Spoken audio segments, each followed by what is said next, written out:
Les feux de forêt sont imprévisibles et difficiles à maîtriser. Vous savez peut-être que l'évolution des régimes climatiques entraîne plus d'incendies extrêmes. Les feux de forêt sont de plus en plus difficiles à éteindre, comme on le voit en ce moment en Australie et comme on l'a vu l'an dernier en Californie. L'exemple qui nous vient en tête au Canada, c'est surtout les feux de Fort McMurray il y a quelques années. Les feux changent, mais nous modernisons notre façon de les combattre. Notre invité aujourd'hui nous fera découvrir comment un satellite de la taille d'un lave-vaisselle pourra changer complètement nos façons de combattre les incendies au Canada.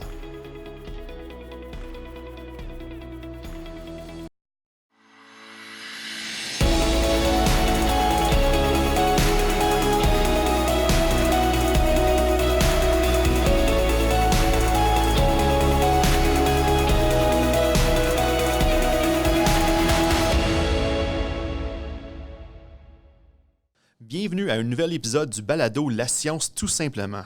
Oui, vous avez bien entendu, fini les balados demandés à RNCan et les balados éléments naturels. À l'avenir, tous nos balados, peu importe le format, porteront l'étiquette de la science tout simplement. Pourquoi? C'est parce qu'on veut simplifier les choses. C'est quand même un peu comique qu'une chaîne de balados qui veut s'appeler La science tout simplement trouve le moyen de mêler son audience en donnant des noms différents en tous les formats de balados qu'elle produit. Donc, on ramène tout sur la bannière la science tout simplement. Qu'est-ce que ça veut dire au juste? Bien, premièrement, on ne sera plus limité à seulement 2 formats. Ça va nous permettre d'être un petit peu plus créatifs. On va pouvoir changer des choses de temps en temps, avoir plus d'invités, peut-être même diffuser en direct à l'extérieur du studio. Alors, ce qu'on veut faire, c'est qu'on veut repousser les frontières, on veut explorer les différentes techniques de communication. Nos scientifiques, nos experts, nos spécialistes ici à Ressources naturelles Canada font des choses vraiment incroyables. Et nous voulons vous faire connaître leur travail et leurs histoires de la meilleure façon possible. On aimerait aussi recevoir vos commentaires. De quoi voulez-vous entendre parler? Quels invités aimeriez-vous écouter? Nous savons que vous êtes à l'écoute, alors ne soyez pas timides. Nous allons continuer à diffuser 2 épisodes par mois, alors assurez-vous de vous abonner pour ne rien manquer. Bon, ça suffit l'autopromotion. Je pense qu'on peut commencer l'émission.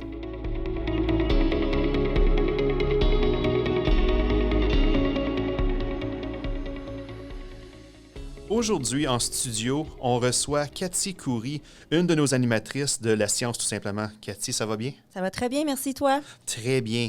Tu es ici aujourd'hui pour nous parler des nouvelles méthodes de lutte contre les feux de forêt.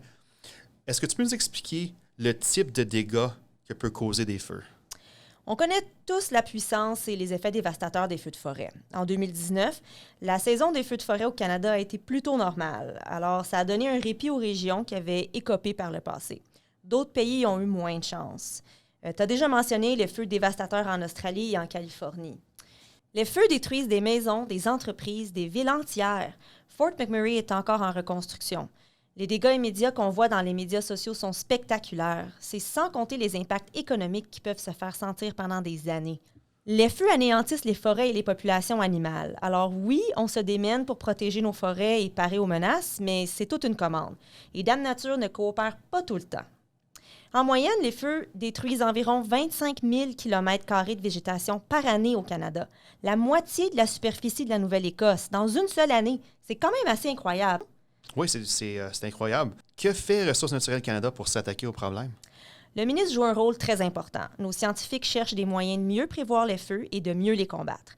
En fait, RNCan est considéré comme un chef de file mondial de la recherche sur les feux et il l'est depuis des décennies. Alors, toi, tu veux nous parler d'un projet spécial, la mission WildFireSat. Est-ce que tu peux nous en parler un petit peu? Oui, WildFireSat est une collaboration pan-gouvernementale qui réunit des scientifiques de RNCan et des spécialistes de l'Agence spatiale canadienne et d'Environnement et Changement climatique Canada. Ensemble, ils mettent au point le premier satellite spécialement conçu pour la surveillance des incendies. Grâce à l'intelligence artificielle, ils pourraient analyser les images satellitaires presque en temps réel. C'est très avantageux pour les pompiers sur le terrain parce que ça leur donne de l'information fiable sur la propagation du feu.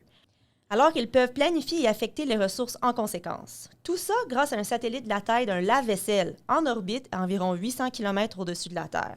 Le lancement n'aura pas lieu avant 5 ans, mais le travail avance très bien. Pour en apprendre davantage sur les feux de forêt sur le projet WildFireSat, on a fait appel à Elena Van Mierlo, ingénieure de planification à l'Agence spatiale canadienne. Voici ce qu'elle nous a dit. On détecte des feux de forêt facilement surtout quand ils sont proches des zones résidentielles. Présentement, il y a tellement beaucoup de feux de forêt. C'est sûr qu'on n'a pas les équipes pour attaquer tous les feux. Donc, il faut choisir. Et pour choisir, il faut savoir c'est lesquels les feux qui ont le plus grand potentiel de devenir catastrophiques. Les petits feux de forêt persistants sont souvent ceux qui causent le plus de dégâts. Si on les éteint pas, ils peuvent facilement se transformer en brasier. Mais il est impossible de repérer tous les petits feux. Et c'est là que ça peut dégénérer et que l'imagerie satellitaire entre en jeu. Donc, avec le satellite, on peut mesurer l'énergie qui vient des feux. Puis avec ça, on a beaucoup plus d'informations pour donner aux gestionnaires de feux de forêt pour qu'ils puissent déterminer c'est quoi les feux qu'ils doivent attaquer.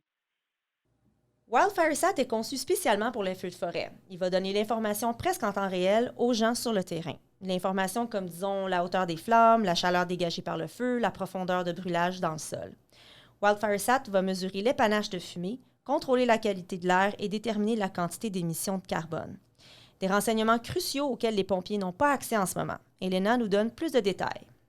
Normalement, les satellites qui sont déjà là, puis ils sont aussi déjà utilisés pour les feux de forêt, mais ils ne sont pas construits pour cette raison. Donc, si on regarde, par exemple, on utilise un satellite pour observer quelle plante on a, c'est pas grave quand les données vont arriver 3 ou 4 heures après qu'ils sont faits.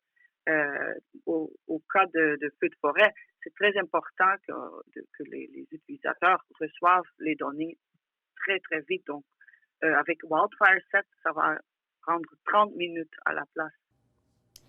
Mais ce n'est pas suffisant de collecter des données. Il faut aussi les traiter et les analyser. Depuis 2010, les experts de RenCan mettent au point des systèmes intelligents qui utilisent des données de télédétection et ils embrassent l'intelligence artificielle. La mission WildfireSat va d'ailleurs être la première du genre à miser sur l'intelligence artificielle pour fournir aux responsables de la gestion des feux de forêt l'information détaillée qu'ils ont besoin pour prioriser leurs efforts. Nos experts essaient de montrer aux ordinateurs comment regarder une image et l'interpréter comme le ferait un humain. Ils mettent au point un système d'intelligence artificielle qui examinera les données envoyées par satellite et déterminera s'il a bel et bien un incendie. Et c'est juste un début.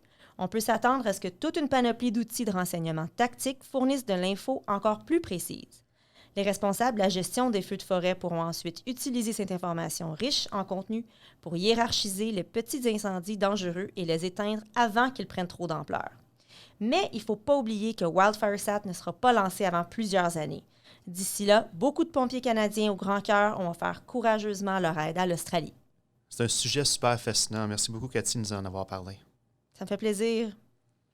Pour en savoir plus sur la mission WildfireSat, consultez les liens figurant dans la description de cet épisode. Si vous avez aimé cet épisode, abonnez-vous à notre chaîne.